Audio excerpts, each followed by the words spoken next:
ಸತ್ಯಂ ಪರಂ ಧೀಮಹಿ. ಸತ್ಯ ಅಂದ್ರೆ ದೇವರಿಗೆ ಹೆಸರು. ಸತ್ ಚಿತ್ ಆನಂದ ಇದೇ ಯಾರ್ದು ದೇಹವೋ ಅವನಿಗೆ ಸತ್ಯ ಅಂತ ಕರೀತಾರೆ. ಅಂತ ದೇವರು ಧರ್ಮವನ್ನ ಜೀವನದಲ್ಲಿ ಹಿಡ್ಕೊಂಡು ಯಾರು ಹೋಗ್ತಾರೆ, ಏನಾದ್ರೂ ದೇವರನ್ನು ಬಿಡೋಲ್ಲ, ಏನಾದ್ರೂ ಧರ್ಮ ಬಿಡೋಲ್ಲ ಅಂತ ಯಾರು ಜೀವನದಲ್ಲಿ ನಡೀತಾರೆ ಅವರಿಗೆ ಜೀವನದಲ್ಲಿ ಪ್ರಾಬ್ಲಮ್ ತುಂಬಾ ಬರುತ್ತೆ. ಪ್ರಾಬ್ಲಮ್ ಬಂದೇ ಬರುತ್ತಂತ. ಪ್ರಾಬ್ಲಮ್ ಯಾಕೆ ಬರುತ್ತೆ ಅಂದ್ರೆ ನೀವು ಹಿಡಿದ ದೇವರು ಧರ್ಮ ಎಷ್ಟು ಸ್ಟ್ರಾಂಗ್ ಆಗಿ ಹಿಡಿದಿದ್ದೀರಿ ಅಂತ ದೇವರು ಟೆಸ್ಟ್ ಮಾಡ್ತಾನಂತ. ಎಷ್ಟು ಕಷ್ಟ ಬಂದರೂ ದೇವರು ಧರ್ಮವನ್ನ ಬಿಡದಿದ್ದರೆ ಭಗವಂತನ ಅನುಗ್ರಹ ಆಗುತ್ತೆ.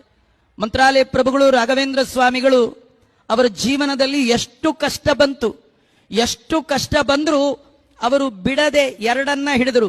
ಒಂದು ಸತ್ಯರಥಾಯಚ, ಇನ್ನೊಂದು ಧರ್ಮರಥಾಯಚ. ಅದಕ್ಕೆ ಅವರು ಪೂಜ್ಯಾಯ ರಾಘವೇಂದ್ರಾಯ ಸತ್ಯ ಧರ್ಮ